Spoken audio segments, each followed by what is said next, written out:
ನಮಸ್ತೆ. TRD ಚಾನಲ್ಗೆ ತಮ್ಗೆಲ್ರಿಗೂ ಪ್ರೀತಿಯ ಸ್ವಾಗತ. ಫ್ರೆಂಡ್ಸ್, ಎಲ್ಲರೂ ಹೇಗಿದ್ದೀರಾ? ಚೆನ್ನಾಗಿದ್ದೀರಾ ಅಂತ ಭಾವಿಸ್ತೀನಿ. ಸೊ ಇವತ್ತು ನಾನು ಒಂದು ಹಸಿ ಬಟಾಣಿ ಮತ್ತು ಆಲೂಗಡ್ಡೆ ಕರಿಯನ್ನು ಮಾಡ್ತಾ ಇದ್ದೀನಿ. ಫ್ರೆಂಡ್ಸ್, ಬನ್ನಿ ಹೇಗೆ ಮಾಡೋದು ಅಂತ ನೋಡೋಣ. ಇವಾಗ ಎಣ್ಣೆ ಕಾದಿದೆ, ನಾನು ಇಷ್ಟು ಎಣ್ಣೆ ಹಾಕ್ಕೊಂಡಿದ್ದೆ. ಸೊ ಇನ್ನೊಂಚೂರು ಬೇಕು ಅಂತ ಅನ್ನಿಸ್ತಾ ಇದೆ, ಹಾಕ್ತಿದ್ದೀನಿ.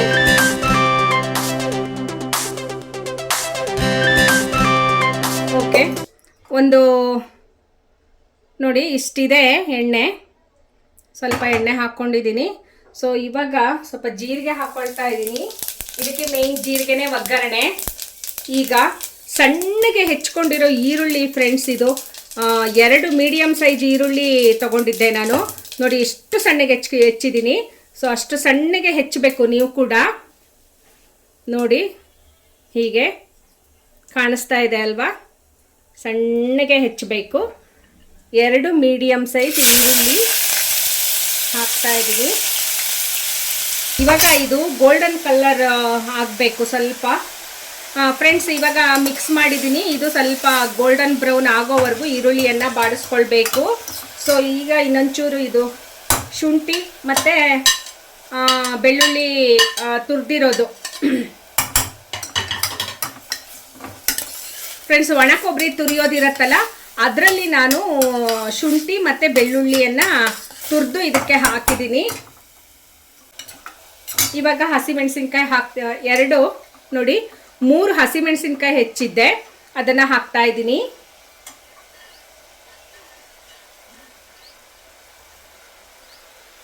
ನಾನು ಆಲೂಗಡ್ಡೆ ಹೆಚ್ಕೊಳ್ತಿದ್ದೀನಿ.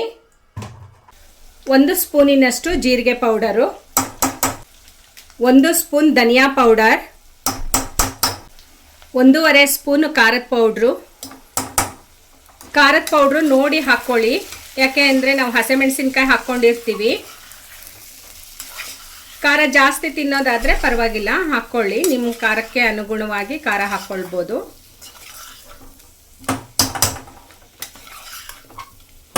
ಮತ್ತೆ ಇದನ್ನು ಒಂದು 2 ನಿಮಿಷ ಮಿಕ್ಸ್ ಮಾಡಿಬಿಟ್ಟು ಹೀಗೆ ಮುಚ್ಚಳ ಮುಚ್ಚಿ ಬೇಯಿಸೋಣ. ಇವಾಗ ನೋಡೋಣ.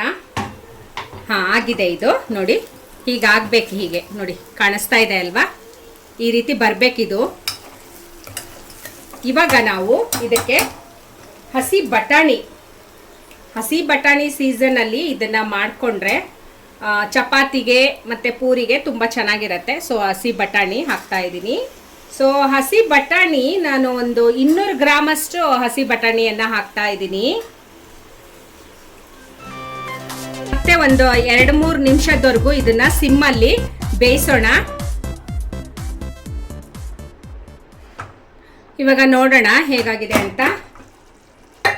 ಓಕೆ, ನೋಡಿ ಈ ಥರ ಬರಬೇಕು. ಹೀಗೆ ನೋಡಿ ಸ್ವಲ್ಪ ಲೈಟಾಗಿ ಎಣ್ಣೆ ಬಿಟ್ಕೊಳ್ತಾ ಇದೆ ಅಲ್ಲ.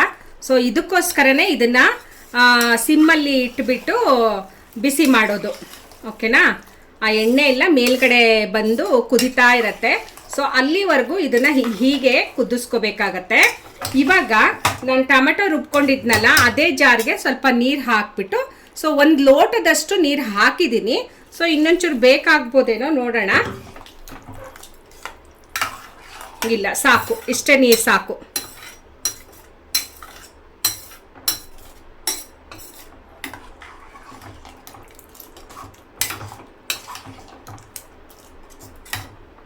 ಸೊ ನೋಡಿ ಕಲರ್ ಕೂಡ ಚೆನ್ನಾಗಿದೆ. ಫ್ರೆಂಡ್ಸ್, ಉಪ್ಪು ಕರೆಕ್ಟಾಗಿದೆ, ಖಾರ ಕರೆಕ್ಟಾಗಿದೆ, ಸೊ ಹುಳಿ ಕರೆಕ್ಟಾಗಿದೆ.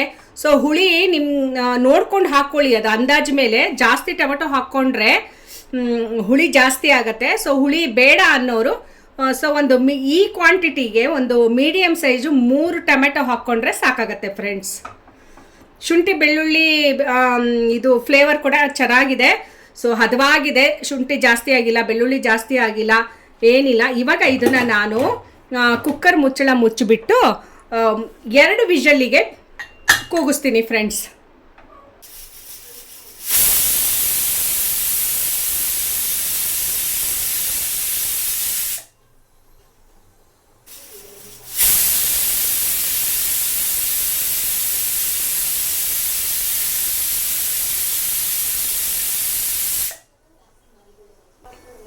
ಓಕೆ ಫ್ರೆಂಡ್ಸ್, 2 ವಿಷಲ್ ಆಯಿತು. ಈಗ ಸ್ವಲ್ಪ ಒಂದು 2 ನಿಮಿಷ ಸಿಮ್ಮಲ್ಲಿ ಇಟ್ಟು ಬೇಯಿಸ್ತಾ ಇದ್ದೀನಿ.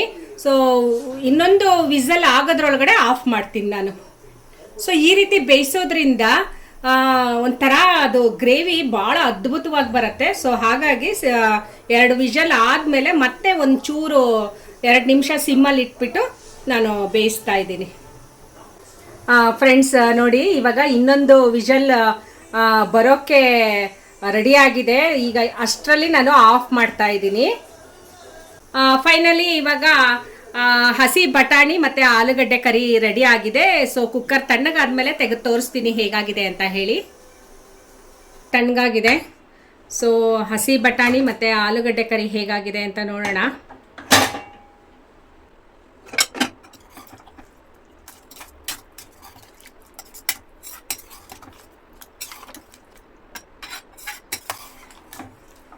ನೋಡಿ ಫ್ರೆಂಡ್ಸ್, ಹೀಗಿದೆ.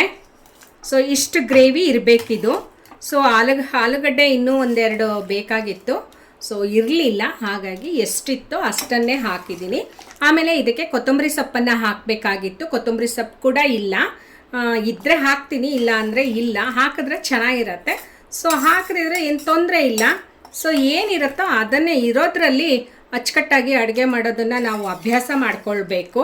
ಸೊ ನೋಡಿ, ಕರಿ ಇಷ್ಟು ಚೆನ್ನಾಗಿದೆ, ಕಲರ್ ಕೂಡ ಚೆನ್ನಾಗಿದೆ, ಸಾಕತ್ತಾಗಿದೆ. ಚಪಾತಿಗೆ ಪೂರಿಗೆ ಸೂಪರಾಗಿರುತ್ತೆ ಫ್ರೆಂಡ್ಸ್ ಇದು ಕರಿ. ಸೊ ನೀವು ಕೂಡ ಮನೆಯಲ್ಲಿ ಒಂದ್ಸಲ ಟ್ರೈ ಮಾಡಿ. ಹಾಗೆ ಇವಾಗ ಇದು ಬೆಣ್ಣೆ ಹಾಕ್ತಾ ಇದ್ದೀನಿ ಲಾಸ್ಟಲ್ಲಿ. 2 ನಿಮಿಷ ಮತ್ತೆ ಸ್ಟವ್ ಹಚ್ಚುತ್ತಾ ಇದ್ದೀನಿ ಫ್ರೆಂಡ್ಸ್ ನಾನು. ಅದು ಬೆಣ್ಣೆ ಕರಗಬೇಕು, ಅದಕ್ಕೆ ಬಿಸಿ ಇದೆ, ಬಿಸಿಗೆ ಕರಗತ್ತೆ. ಬಟ್ ಬಿಸಿ ಕರಗಿದ್ರೆ ಅಷ್ಟು ಮಜಾ ಬರೋದಿಲ್ಲ. ಸೊ ಹೀಗೆ ಸ್ಟವ್ ಹಚ್ಚಿಬಿಟ್ಟು ಆ ಬೆಣ್ಣೆ ಕರಗೋವರೆಗೂ ಸ್ವಲ್ಪ ಬಿಸಿ ಮಾಡೋಣ ಕರಿನ. ಸೊ ಹೈ ಫ್ಲೇಮಲ್ಲೇ ಇಟ್ಟಿದ್ದೀನಿ ಇವಾಗ ನಾನು. ಇವತ್ತು ನಾವು ಇದನ್ನು ಚಪಾತಿ ಜೊತೆಗೆ ತಿಂತಾ ಇದ್ದೀವಿ. ನೋಡಿ, 1 ನಿಮಿಷನೂ ಆಗಲಿಲ್ಲ, ಆಗಲೇ ಕುದಿ ಬಂದುಬಿಡ್ತು. ಸೊ ಇವಾಗ ಸ್ಟವ್ ಆಫ್ ಮಾಡ್ತಾ ಇದ್ದೀನಿ. ಮತ್ತು ಇದಕ್ಕಿಂತ ಜಾಸ್ತಿ ಕುದಿಸೋದು ಬೇಡ. ಓಕೆ ಫ್ರೆಂಡ್ಸ್, ಫೈನಲಿ ಇವಾಗ ಹಸಿ ಬಟಾಣಿ ಮತ್ತು ಆಲೂಗಡ್ಡೆ ಕರಿ ರೆಡಿ ಆಗಿದೆ. ಒಳ್ಳೆ ಪರಿಮಳ ಬರ್ತಾ ಇದೆ. ಟೇಸ್ಟ್ ಮಾಡಿದೆ, ಸಖತ್ತಾಗಿದೆ. ಲಾಸ್ಟಲ್ಲಿ ಹೀಗೆ ಬೆಣ್ಣೆ ಹಾಕೋದ್ರಿಂದ ಅದು ಇನ್ನೂ ಹೆಚ್ಚು ಟೇಸ್ಟ್ ಕೊಡುತ್ತೆ. ಇದು ಪೂರಿ ಮತ್ತು ಚಪಾತಿ ಜೊತೆಗೆ ಇದು ತುಂಬಾ ಚೆನ್ನಾಗಿರುತ್ತೆ. ಸೊ ಈಗ ನಾನು ಚಪಾತಿ ಮಾಡಬೇಕು. ಚಪಾತಿ ಮಾಡಿಬಿಟ್ಟು ಚಪಾತಿ ಜೊತೆ ಊಟ ಮಾಡ್ತೀನಿ. ಸೊ ಈ ರೆಸಿಪಿ ನಿಮಗೆ ಹೇಗನ್ನಿಸ್ತು ಅಂತ ಹೇಳಿ ಒಂದು ಕಮೆಂಟ್ ಮಾಡಿ, ಲೈಕ್ ಮಾಡಿ, ಶೇರ್ ಮಾಡಿ, ಸಬ್ಸ್ಕ್ರೈಬ್ ಮಾಡ್ಕೊಳ್ಳಿ. ನಮ್ಮ ಚಾನಲ್ನ ಸಪೋರ್ಟ್ ಮಾಡಿ ಅಂತ ಹೇಳ್ತಾ ಇವತ್ತಿನ ವಿಡಿಯೋವನ್ನು ಇಲ್ಲಿಗೆ ಮುಗಿಸ್ತಾ ಇದ್ದೀನಿ. ಮತ್ತೊಂದು ಹೊಸ ರೆಸಿಪಿಯೊಂದಿಗೆ ಸಿಗ್ತೀನಿ ಫ್ರೆಂಡ್ಸ್. ಬಾಯ್ ಬಾಯ್.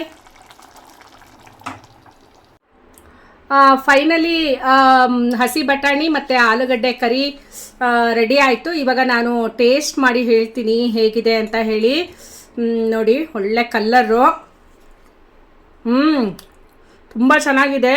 ಮಧ್ಯೆ ಮಧ್ಯೆ ಹೀಗೆ ಒಂದು ಹಸಿ ಈರುಳ್ಳಿ ತಿನ್ನಬೇಕಾದ್ರ ಜೊತೆ ಸಖತ್ತಾಗಿದೆ ಫ್ರೆಂಡ್ಸ್. ಒಳ್ಳೆ ಕಾಂಬಿನೇಷನ್ನು. ಖಂಡಿತವಾಗ್ಲೂ ಮನೇಲಿ ಒಂದು ಸಲ ಟ್ರೈ ಮಾಡಿ. ಮಕ್ಕಳಿಗಂತೂ ತುಂಬ ಇಷ್ಟ ಆಗುತ್ತೆ. ಓಕೆ ಫ್ರೆಂಡ್ಸ್, ಬಾಯ್.